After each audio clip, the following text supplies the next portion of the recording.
Hola chicos, Franly Vázquez con ustedes nuevamente, residente de neurocirugía. Estuvimos compartiendo las asignaturas de anatomía, neurología y cirugía general.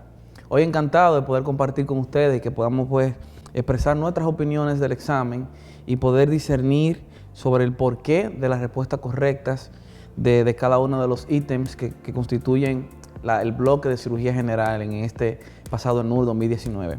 Antes que nada, felicitarles. Nosotros sabemos, y yo estoy más que convencido que ustedes han hecho un gran esfuerzo, un arduo esfuerzo por meses y que estamos seguros que han tenido grandes resultados. También agradecerles a todos los que personalmente me han escrito, pues dándonos las gracias porque entienden que la clase y todo lo que le brindamos en CTO ha sido beneficioso para ustedes en su formación. Para nosotros es más que un privilegio poder ser una pieza en su preparación para el ENUR y también contento y aprovechar la oportunidad para agradecer a los que amablemente nos encontramos en los hospitales y con amabilidad me saludan y me recuerdan por la clase de CTO. Para ustedes gracias y muchas felicidades. El ENUR, un examen complejo, como siempre, un examen que ha traído novedades este año, especialmente en el bloque de cirugía general, que en mi opinión constituye la parte más sencilla de contestar en esta edición del ENUR. Fueron preguntas que, como veremos en las discusiones, preguntas sencillas y que nosotros sabemos que a nuestros estudiantes les fue excelentemente bien porque todo ha podido ser contestado con lo que nosotros les brindamos clase tras clase, simulacro tras simulacro y en cada uno de nuestros manuales de CTO. Un examen que ha tenido ciertas novedades, por ejemplo, el esperado tema de hernias de la pared anterolateral del abdomen no vino este año, pero temas muy comunes como los temas oncológicos, el tema de apendicitis aguda, el tema de los pacientes politraumatizados, que siempre es un tema visible en el examen y que hoy en esta edición no ha sido la excepción. Empezamos inmediatamente con la primera parte, que es un masculino de 62 años de edad, quien acude a consulta externa refiriendo dispepsia ocasional de un año de evolución, marcada pérdida de peso de 6 meses, ojo con pérdida de peso, sensación de saciedad temprana, náuseas y vómitos ocasionales post-ingesta. El tratamiento tiene un hemograma que muestra datos a favor de una anemia microcítica hipocrómica y un análisis de heces con un reporte de sangre oculto positivo.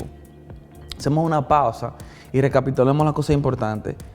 Saciedad temprana, pérdida de peso, náuseas y vómitos y unos datos paraclínicos que nos habla a favor de un sangrado oculto en heces. Entonces, la pregunta 76 dice, ¿cuál es el diagnóstico más probable en este caso? A, hernia hiatal, B, varices esofágicas, C, úlcera péptica perforada y D, adenocarcinoma gástrico.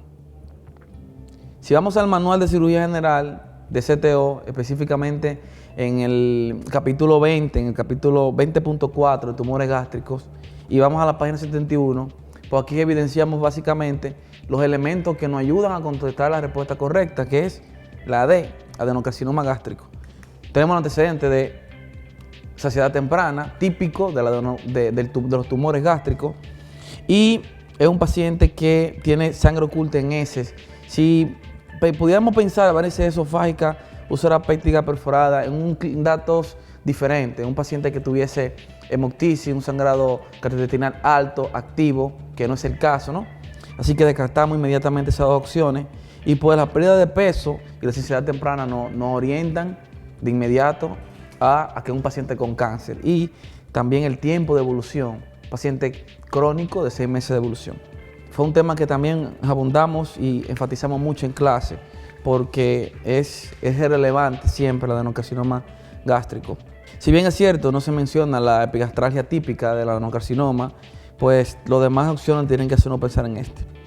La pregunta 77, que es una pregunta de continuidad a la pregunta anterior, dice, en el caso anterior, ¿cuál es el mejor medio diagnóstico para determinar la extensión locorregional de la enfermedad? Es una novedad en el ENUR, no habíamos tenido preguntas de continuidad de una pregunta anterior, una pregunta en consecuencia a esta. Y tenemos como opciones la A, radiografía de tórax, B, tránsito intestinal con bario, C, ultrasonografía endoscópica y D, laparoscopía diagnóstica. Nuevamente, justamente en el mismo capítulo de tumores gástricos de nuestro manual de CTO, en la página 71, expresa que el diagnóstico de elección es la endoscopía para el estudio de extensión, ¿no? Y pues evidentemente descartamos métodos como la laparoscopía diagnóstica, que sabemos que no es de elección, no la utilizamos en esto, la radiografía de tórax se queda corta, no nos ayuda, a menos que fuese una lesión que había perforado una víscera hueca y que causase neumoperitoneo. Y bueno, nos quedamos con ultrasonografía endoscópica porque es lo que nos ayuda en la extensión locorregional de la enfermedad. De los siguientes órganos, que corresponde a la pregunta 78, de los siguientes órganos, ¿cuál está íntimamente en relación con la cabeza del páncreas? Es una pregunta sumamente sencilla.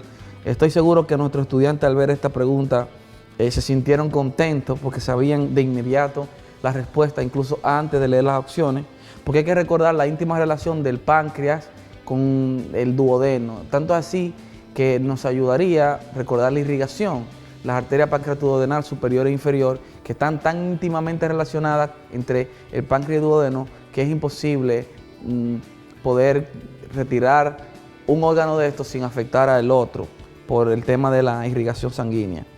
Entonces tenemos las opciones A, estómago, B, duodeno, C, intestino delgado y D, el riñón.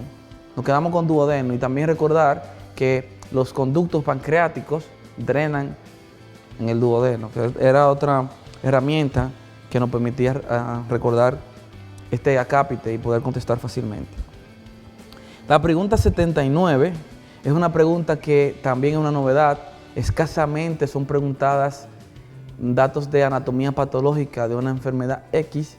Sin embargo, esto es una pregunta que habla de la enfermedad de Crohn, que es un tema rentable en el ENUR por su asociación con el carcinoma colorectal y que nosotros hemos hecho énfasis en ella, no solamente en los simulacros, sino también en las clases, sino también tanto en las clases presenciales como audiovisuales.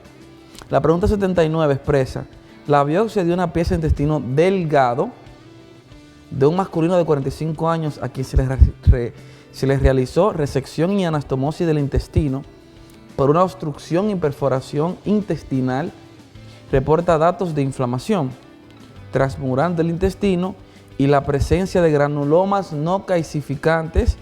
De acuerdo con estos resultados, ¿cuál es el diagnóstico más probable en este paciente? Ojo, intestino delgado y granulomas no calcificantes. Chicos, esto es una pregunta que se encuentra contestada en el manual de digestivo de CTO, específicamente en el capítulo 6.1, página 25, en la tabla 4, habla de la histopatología de las enfermedades inflamatorias intestinales. Entonces, ¿cuáles datos nos acercan al diagnóstico? Primero, tenemos que las opciones que nos dan como respuestas es la A, diverticulitis de Meckel, que sabemos que es una enfermedad que no podemos pensar en ella, primero por el cuadro que tenemos y luego que no nos habla de sangrado, no nos habla de dolor, que es lo típico de una diverticulitis, y el sangrado gastrointestinal bajo, ¿no? Entonces tenemos diverticulitis de Meckel descartada, enfermedad de Crohn, colitis ulcerativa y invaginación intestinal. Nos hablan de intestino delgado. Sabemos que la enfermedad de Crohn es una enfermedad inflamatoria que puede afectar todo el tracto gastrointestinal, desde la boca hacia el recto, y en consecuencia descartamos colitis ulcerativa porque la colitis ulcerativa está delimitada al colon, ¿verdad? El intestino grueso, y en consecuencia los granulomas no calcificantes, que es típico en la histopatología, es lo que nos habla y a favor de la enfermedad de Crohn, y por eso sabemos que esta es la respuesta correcta. La pregunta 80 es una pregunta también que continúa el tópico anterior, que son las enfermedades inflamatorias intestinales. Dice: ¿cuál de las siguientes pautas incluiría dentro del tratamiento de las afecciones inflamatorias del intestino? A, colectomía total profiláctica; B, antiespasmódicos; C, procinéticos; y D, corticosteroides. Una pregunta que también existe una tabla, la tabla 7 de la página 28 del manual de digestivo del capítulo 6.4, pues tiene bien explícito el uso de corticosteroides en las enfermedades inflamatorias intestinales.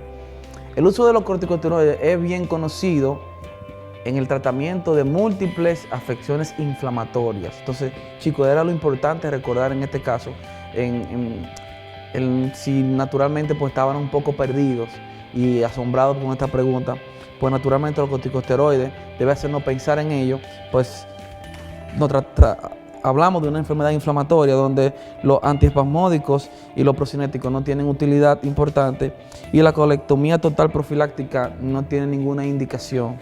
Tenemos la pregunta 81 que habla de una femenina de 48 años de edad con historia previa de colelitiasis, quien acude a urgencia por náusea y vómito, febrícula de 2 días de evolución, dolor abdominal en cuadrante superior derecho irradiado a espalda de 3 días de evolución. Tenemos el signo de Kerr, el dolor irradiado a hombro derecho. Se observa ligera ictericia. Las pruebas de laboratorio muestran leucocitosis con desviación a la izquierda, elevación de transaminasas hepáticas, lipasa sérica de 85 unidades por litro y hiperbilirrubinemia expensa de la fracción directa. ¿Cuál es el diagnóstico más probable?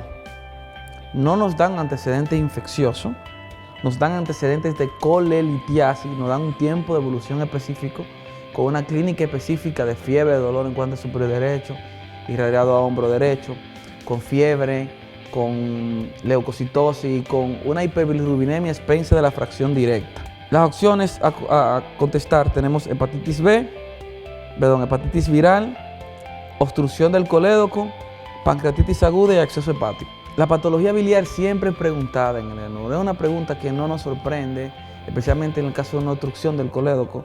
Si vamos al manual de cirugía general del CTO, en el tema de hígado y vía biliares, que es el capítulo 25, en la página 96, pues expresa muy bien que los cálculos cuando impactan el colédoco se manifiestan con ictericia, acolia y elevación de la bilirrubina directa o conjugada, que es lo que es explícito el cuadro clínico, aunque es un cuadro clínico que nos lleva tiempo a analizar y leer, y yo sé que a veces entramos en apuro de tiempo, y ya en la pregunta 81 muchos quizás estaban en apuro de tiempo, pero son datos, como siempre le decíamos en nuestro consejo, son datos muy específicos que no hay que pasar por alto. Datos de laboratorio, antecedentes y la clínica actual. Entonces, frente al cuadro clínico anterior, continuamos con la pregunta de seguimiento.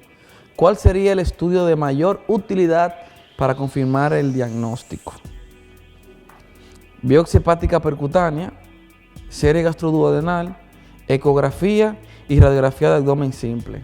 Vamos, que estamos pensando en una colelitiasis que ha condicionado un cálculo en el colédoco, una migración del mismo que ha obstaculizado el colédoco y que da esta clínica de ictericia, fiebre, etc. Entonces, tenemos una tríada, que es la tríada de Charcot para este cuadro. Si vemos el manual de cirugía general, en el capítulo 25, en la página 98, pues nos habla de los estudios de imágenes que debemos utilizar y que el más utilizado y más específico en esta patología en específico, valga la redundancia, es la ecografía y en consecuencia sabemos que ustedes contestaron con mucha facilidad esta pregunta.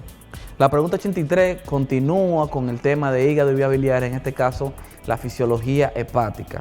Es una pregunta que por lo tanto pudo ser contestada leyendo, analizando, revisando con detenimiento el manual del CTO del volumen 1, en la capítulo de fisiología de hígado y vía biliares, la página 7.2, el capítulo, 7.2, página 125, nos dice, la pregunta 83 dice, una de las funciones del hígado consiste en la producción de bilis en cantidades que oscilan entre A, 300 y 600 mililitros por día, B, 400 y 800 mililitros por día, C, 600 y 1000 mililitros por día, y de 1000 y 1500 mililitros por día. La respuesta correcta es la C, de 600 a 1000 mililitros por día. Es una pregunta que esperaban, una pregunta que está en nuestro desglose, porque es una pregunta que había sido preguntada anteriormente en otros ENUR. Así que era una pregunta que cabía esperar. Muy bien, entramos a patología esofágica. En el caso de la pregunta 84, nos dice, masculino de 52 años de edad, quien consulta por presentar dolor torácico intermitente de larga data, pérdida de peso de 4 meses de evolución, disfagia de igual data, Se indica un esofagograma que muestra un esófago dilatado y una imagen en pico de pájaro, por lo que se establece el diagnóstico presuntivo de acalasia. ¿Cómo se define fisiopatológicamente este trastorno? Recordar que el término acalasia significa incapacidad para relajarse, que se produce por una mala relajación del esfínter esofágico inferior. Entonces, en consecuencia, tenemos las opciones que dice A, relajación incompleta del esfínter esofágico inferior; B, presencia de múltiples divertículos esofágicos; C, disfagia por compresión extrínseca; y D, perforación espontánea del esófago. Es una pregunta que se llena incluso por descarte. Recordamos que la imagen de pico de pájaro se produce cuando nosotros realizamos un estudio con contraste varitado, pues se ve esa típica imagen del estrechamiento del esfínter esofágico inferior, que tiene pues una incapacidad para relajarse. En consecuencia, podemos responder correctamente que la opción correcta es la A. Descartamos la presencia de múltiples divertículos esofágicos porque no nos habla de ello en el estudio realizado. No vemos esa protrusión contraria a la luz de lo mismo. Disfagia por compresión extrínseca la descartamos porque no nos habla de ninguna clínica tumoral, ni un divertículo por tracción. Y descartamos la perforación espontánea del esófago, que se manifestaría totalmente distinto. Por lo tanto, nos quedamos con la respuesta A, que muy bien había sido podido contestar viendo el capítulo 1.6 en la página 8 del manual de digestivo de CTO. La pregunta de seguimiento de esta pregunta es la 85, que dice: ¿cuál de los siguientes constituye el tratamiento más efectivo y seguro a largo plazo en los pacientes con acalasia? Recordamos que el tratamiento de los pacientes con acalasia incluye tratamiento conservador, tratamiento paliativo, tratamiento temporal, como por ejemplo la dilatación neumática, los agentes bloqueantes de los canales de calcio y la nitroglicerina sublingual. Todas estas opciones están dentro de las opciones, valga la redundancia, que tenemos en el ENUR en esta pregunta. Sin embargo, la respuesta correcta es la A, que es la esofagomiotomía.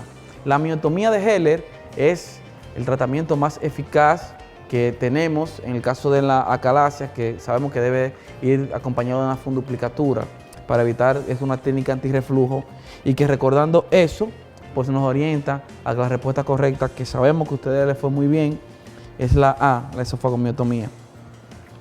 La pregunta 86 continúa hablando del esófago, en este caso una pregunta directa de anatomía, que ya hemos hablado constantemente que la anatomía dentro de la ciencia básica es una asignatura que tiene mucha relevancia de cara al examen, que suele constituir alrededor de un 6% del examen, aunque en esta ocasión, en esta edición del ENUR, tuvimos muy pocas preguntas de ciencia básica. Sabíamos que la anatomía era un tema crucial y que era una asignatura que no se podía quedar. Dice: el esófago a nivel torácico, topográficamente, ¿en cuál de las siguientes divisiones del mediastino se localiza? Hablamos de eso bastante en clase, hablamos de eso en los simulacros, hicimos preguntas porque ya el tema de mediastino, que es ese espacio virtual comprendido en la caja torácica, es un tema que ya había sido preguntado anteriormente. Entonces tenemos que el mediastino anterior, ¿no?, estructura que mencionamos, como por ejemplo el timo, el mediastino medio, el corazón, los grandes vasos, y siempre hacíamos referencia al esófago como uno de los elementos que se encuentra en el mediastino posterior. Por lo tanto, las opciones que tenemos: A anterior, B medio, C posterior y D lateral. Sabemos que la respuesta correcta es la C, que es el mediastino posterior, y que esto está explícito en nuestro manual de cirugía general en el capítulo 16, la página 852, pues habla de los mediastinos y qué cosas podemos encontrar en cada uno de ellos. Otro caso clínico, que es la pregunta 87. Tenemos una femenina de 44 años de edad, quien acude a consulta por presentar reporte sonográfico de un nódulo tiroideo de 6 centímetros de diámetro, a la cual se le realizó estudio citológico mediante una PAF, reportando el mismo una lesión folicular.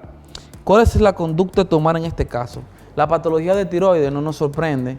La patología de tiroides también es un tema sumamente importante en el ENUR, es un tema que siempre se pregunta de alguna u otra forma, en este caso la patología tumoral.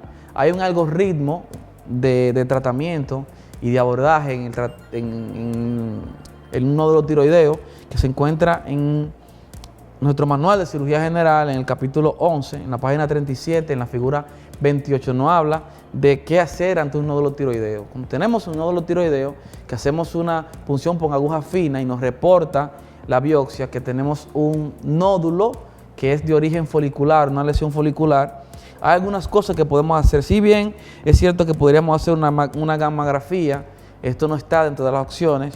Luego tenemos como opción correcta en nuestro algoritmo es la cirugía.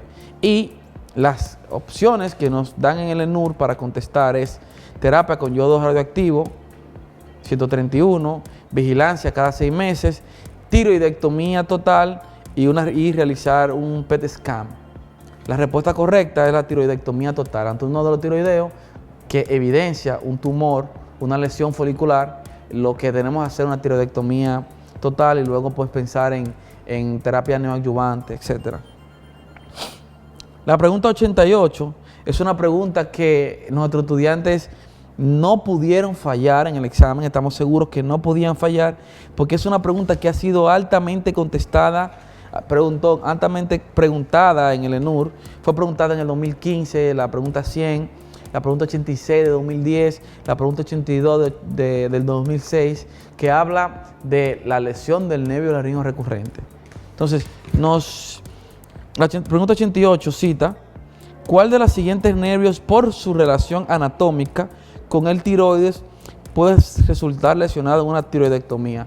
La lesión iatrogénica más común en una tiroidectomía es la lesión del nervio laríngeo recurrente. Tenemos varias cosas que pueden ocurrir, entre ellas la extirpación iatrogénica incidental de las paratiroides, pero siempre he preguntado, y siempre debemos recordar el nervio laríngeo recurrente, que es una rama del nervio vago y que no podíamos fallar. Nervio hipogloso es un nervio que no llega al cuello de manera significativa. Tenemos que el nervio frénico tampoco era un nervio que se encuentra muy alejado, encarrilando el escalón anterior, una rama del plexo cervical, y que también era una de las opciones que teníamos que descartar.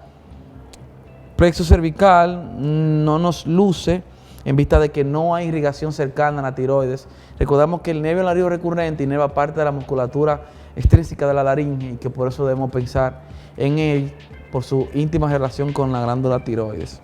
La pregunta 89 del examen ENUR dice, ¿cuál es el factor etiológico desencadenante en la apendicitis? La apendicitis, otro tema que esperábamos, otro tema que ustedes esperaban en el ENUR, es la patología quirúrgica más importante. Ante un abdomen agudo debemos pensar en una apendicitis, por eso hacemos tanto énfasis en las clases audiovisuales, por eso los simulacros estaban llenas, repletas de preguntas de apendicitis aguda, y por eso estamos seguros de que ustedes no tenían ningún problema y que dominaban muy bien el acápite de apendicitis aguda. El factor etiológico desencadenante de la apendicitis aguda es una pregunta que no admite discusión, es una pregunta que es de una facilidad tremenda y que sabemos que ustedes contestaron con mucha facilidad. Tenemos las opciones: A, tránsito de intestino lento; B, un embolismo mesentérico; C, oclusión de la luz del apéndice; y D, una posición retrocecal.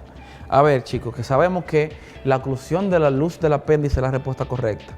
Hay múltiples elementos que podrían condicionar la obstrucción de la luz del apéndice: hiperplasia de folículo linfóide, un fecalito, ascaris lubricoide como una parasitosis, el enterobio vermicularis, besoares, tanto fitobesoares como tricobesoares, tumores extrínsecos, intrínsecos del apéndice. O sea que la obstrucción de la luz es lo que desencadena la fisiopatología, que muy bien discutíamos en clase y que discutíamos también en la clase audiovisual y que está muy explícita en su manual, y que si vamos al capítulo 24.2 en la página 93 de la apendicitis aguda, pues hablaba de manera explícita de que clásicamente se afirma que la apendicitis aguda se ve una infección originada por un problema obstructivo, y es una pregunta que había sido mencionada en temas en ENUR anteriores, como por ejemplo en el ENUR 2009, en la pregunta 89, hablaba de la fisiopatología y la opción correcta entonces era la oclusión de la luz del apéndice. La pregunta 90, entonces, es una pregunta que continúa al tema de apendicitis aguda y nos habla en este caso de la presentación clínica. Dice, la presentación clínica de la apendicitis en su presentación más simple y clásica es dolor en fosa ilíaca izquierda. No. Dolor en fosa ilíaca izquierda y fiebre, no. El dolor típico de una apendicitis aguda es en fosa ilíaca derecha. Sí es cierto que pueden haber casos de apendicitis muy larga, de un apéndice vermiforme muy larga, que la punta puede incluso medir 30 centímetros o que haya un sitio visceral inverso. No es el caso porque explica muy bien la pregunta, que es su presentación más simple y clásica. Descartamos la A. B, anorexia y dolor periumbilical. C, astenia, anorexia y vómito. D, estreñimiento y dolor difuso. Hay que recordar la triada migratoria de Kocher. ¿Dónde te duele y dónde te duele? ¿Dónde te dolía y dónde te duele ahora? Los postulados de Philippe-Tourette. Recordar la triada migratoria de Kocher, jóvenes. Dolor en epigastro que luego se irradia a la región periumbilical y que termina acentuándose por irritación del peritoneo parietal en fosa ilíaca derecha. Eso lo discutíamos mucho. Entonces sabemos que la anorexia y el dolor periumbilical era la respuesta correcta. Recordamos la escala de Alvarado, que uno de los elementos a evaluar era si había anorexia, náusea o vómito, leucocitosis, fiebre, desviación a la izquierda de los neutrófilos. O sea que era una pregunta que sabemos que ustedes contestaron con mucha facilidad. La pregunta 91 nos llama la atención porque aunque es una pregunta de cáncer de mama, una pregunta que tiene mucha relevancia por un problema epidemiológico nuestro, la exposición al estrógeno ha hecho que este tumor, que es más frecuente en el sexo femenino, pues nos genera inquietud porque es una pregunta que también pudo ser contestada o que también entra en la cápita de ginecobstetricia. Sin embargo, como el cáncer de mama es manejado en nuestro medio por cirujanos generales, cirujanos oncólogos, pues por eso entendemos que cabe también dentro del bloque de cirugía general la pregunta 91 que dice, la mamografía de cribado que se realiza a mujeres de más de 40 años para prevenir el cáncer de mama. Esto es la mamografía que se hace en pacientes mayores de 40 años para de manera profiláctica identificar temprano una lesión mamaria. Dice, se debe hacer ¿cada qué tiempo? 6 meses como opción A, 12 meses opción B, 18 meses la opción C y la opción D decía 24 meses. Viendo el manual de ginecología y obstetricia, ustedes muy bien pudieron contestar que la opción correcta es cada año. Cada 12 meses se debe realizar una paciente con estas características, todo su chequeo profiláctico, el tamizaje de cribado, para poder identificar naturalmente, además de su autoexamen de mama, que muy bien hablaba eso en clase nuestros grandiosos docentes de la parte de ginecobstetricia. Tenemos una paciente que también continuamos con el tema de mama, es decir, queda bien claro que fue muy importante para la ENUR en este año la pregunta de continuidad. Una femenina de 24 años consulta por una masa en la mama derecha de unos 5 meses de habérsela palpado. O sea, es una masa crónica, es una paciente joven, que es una masa que ha ido en aumento. Al examen se palpa una masa firme, muy móvil, ojo, muy móvil, de 2.5 centímetros de diámetro, no dolorosa la palpación. Es muy probable que esta paciente tenga, entonces, A, enfermedad fibroquística, B, papilomatosis, C, cáncer de mama y D, fibroadenoma. Descartamos la enfermedad fibroquística, tenemos una lesión única, una lesión que no duele. Las lesiones únicas que no duelen y que son lesiones móviles, muy móviles en este caso, tiene que hacernos pensar en una paciente joven de 24 años de edad que no nos reportan otro antecedente. Debemos pensar en un fibroadenoma. Es la lesión tumoral benigna más frecuente en la mama joven y que es una lesión con esta característica que si vemos el manual de ginecobstetricia en el capítulo 13, en la página 30, habla de manera explícita de la característica del fibroadenoma. lesión no dolorosa, móvil en una paciente joven. Entonces la pregunta 93 es otro acápite que esperábamos que viniese en el examen, que es el paciente politraumatizado. El paciente politraumatizado, aquel paciente que tiene 2 o más lesiones, donde al menos una de ellas compromete su vida. Hablábamos bastante de este tema, hablábamos del abordaje de los pacientes politraumatizados y hablábamos de la A, B, C, D, E del trauma, desde lo que más rápido compromete la vida del paciente y que tenemos que prevenir y abordar más rápido. En el caso de la A, hablábamos de la vía aérea, B, respiración, C, circulación y hacíamos hemostasia, D, aquí nosotros evaluábamos las funciones neurológicas del paciente y por último hacíamos una exposición de todo el paciente para una evaluación más minuciosa. Además de verificar en la A que la vía aérea está impermeable, hay que recordar la inmovilización de la columna cervical. Entonces tenemos, frente a un paciente politraumatizado, la primera conducta que se debe tomar es A, aplicación de torniquetes antisangrado activo de miembro, eso sería la C. B, colocar férulas de tracción en caso de fracturas desalineadas. C, colocación de accesos venosos con catéteres sobre agujas de grueso calibre. Y D, permeabilizar la vía aérea con control de la columna cervical. Mis estudiantes sé que se están riendo porque es una pregunta que siempre yo hacía mucho énfasis en la clase, igual que los otros profesores de cirugía general, que era el control de la columna cervical y acompañado de la permeabilización de las vías aéreas. Sabemos que la respuesta correcta es la D.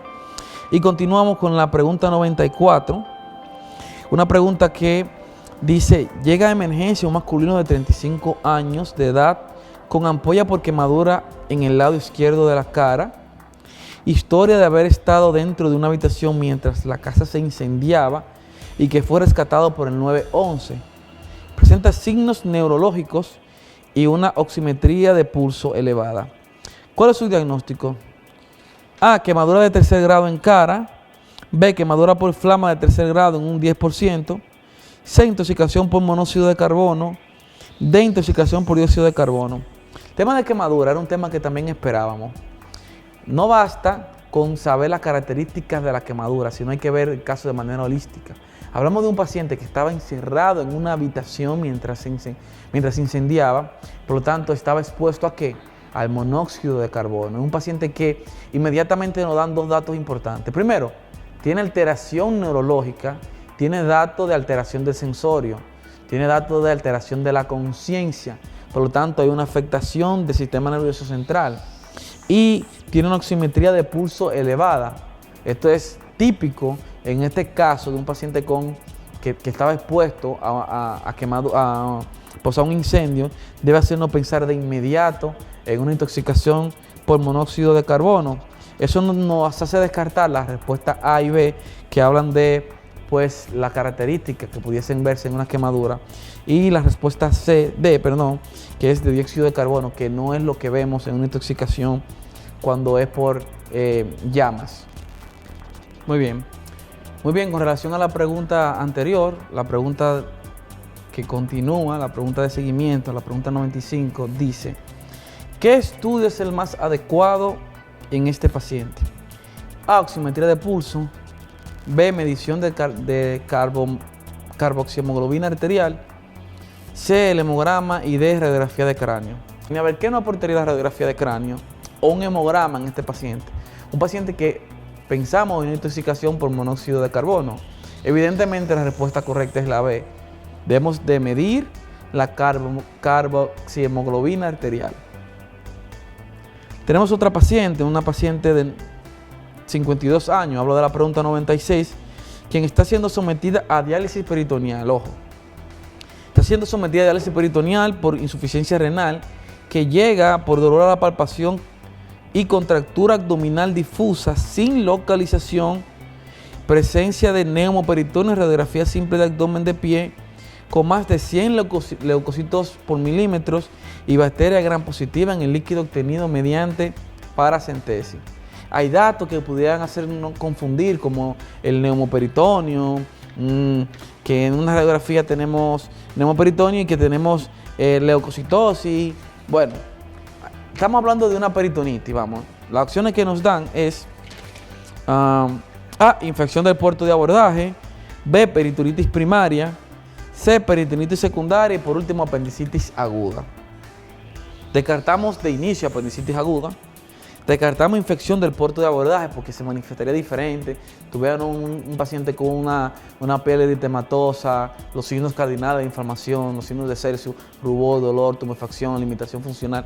No nos habla de esto. Es un cuadro abdominal, no de la pared como tal. Y tenemos dos opciones que nos quedan, peritonitis primaria y peritonitis secundaria. Hay que recordar de que la peritonitis primaria es aquella que no está asociada a un foco intraabdominal o una perforación. Hablamos de una peritonitis que se produce por diseminación hematógena o linfática. En este caso, en el caso de una paciente con diálisis peritoneal, pues es importante entender que la puerta de entrada es evidente. Es la diálisis peritoneal que ha condicionado una peritonitis primaria. La pregunta 97 nos dice, un paciente de 32 años que sufrió un traumatismo cerrado de abdomen y que presenta en la tomografía axial computarizada un hematoma retroperitoneal. Se encuentra lúcido, eupneico, con una presión arterial de 90-50 milímetros de mercurio y un hematócrito de 32%. ¿Cuál de las siguientes conductas se debe abordar? Este es otro caso clínico. Noten que durante todo el curso y en los videos que compartíamos y en las clases audiovisuales también se resaltaba que los casos clínicos eran un acápite importante en el ENUR de este año. O sea, ya lo veíamos venir, porque ya ha sido reiterativo los casos clínicos en ENUR anteriores y sabíamos, porque es la forma más viable de poder identificar el nivel de conocimiento que tiene un médico, es a través de los casos clínicos, la discusión de ellos, porque denota un abordaje importante y un gran número de cosas que se pueden preguntar a través de un caso clínico, evidentemente. Tenemos un hematoma en retoperitoneo y si es cierto que hay datos que pudieran orientarnos más a cuál es la medida a tomar, en qué zona de retoperitoneo está el paciente, el hematoma, si el paciente tiene otra lesión extraabdominal asociado, pero no nos dan esos datos, nos dan datos muy específicos que nos orientan. Primero, el paciente tiene un hematoma retroperitoneal, se encuentra hipotenso y tenemos un hematócrito en 32%, está sangrando eso ahí. Tenemos que observación y control del estado hemodinámico. Nos parece una opción muy pasiva en un paciente que está hipotenso, en un paciente que tiene disminución del hematócrito. B, observación y control del estado hemodinámico y del hematócrito. Continúan opciones pasivas. C, observación y realización de una ecografía de control en 3 horas. No tiene sentido, los hematomas retroperitoneal deben explorarse y por eso la opción correcta era la exploración quirúrgica. La pregunta 98 expresa ¿cuál es el criterio que se utiliza para clasificar la gravedad del trauma craneoencefálico?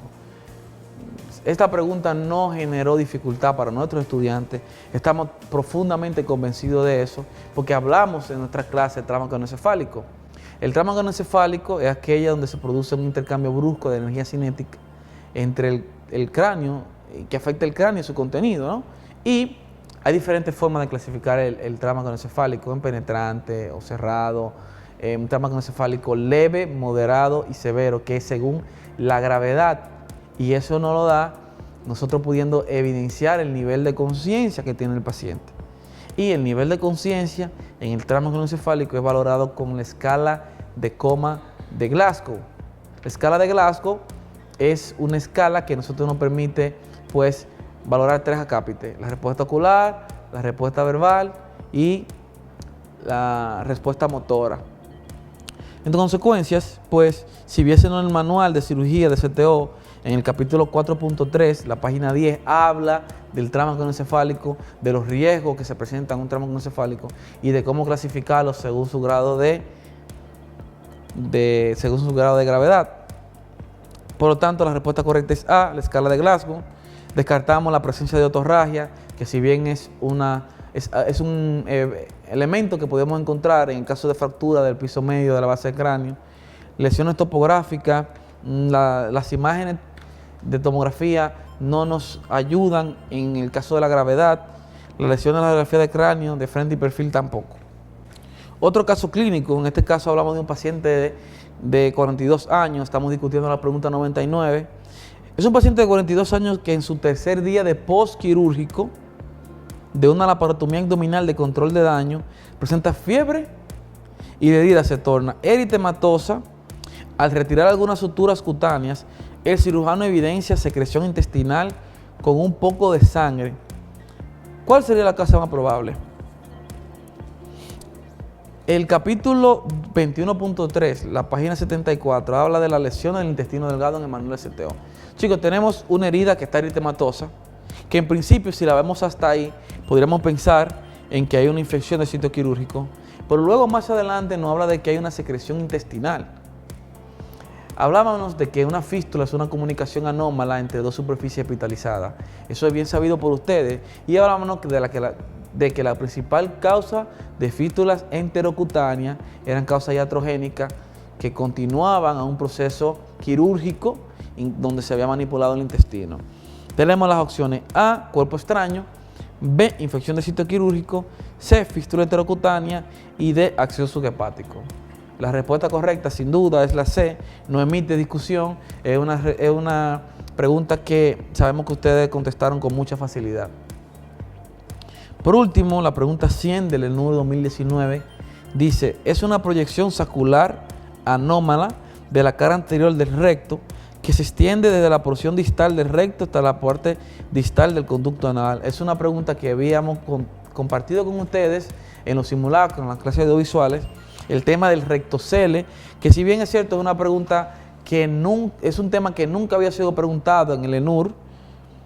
Sin embargo, al mencionar una proyección saccular en la cara anterior del recto que llega incluso hacia el conducto anal, debe hacernos pensar, porque por definición nos encontramos ante un rectocele. Chicos, nosotros nos sentimos conformes, nos sentimos agradecidos con ustedes por haber confiado en CTO. No hay duda alguna de que el programa CTO, de que el curso CTO, de que el método CTO puede contestar en su totalidad el examen. Chicos, gracias por dejarnos ser parte de ustedes. Gracias por permitirnos estar con ustedes en este paso tan importante que determina una parte elemental de sus vidas, como lo fue para mí en mi momento también. Nosotros invitamos a todos los que quieran conseguir su objetivo en el próximo ENUR 2020 a que se unan a nosotros, a que nos permitan brindar de todo lo que tenemos para darle. Muchas gracias.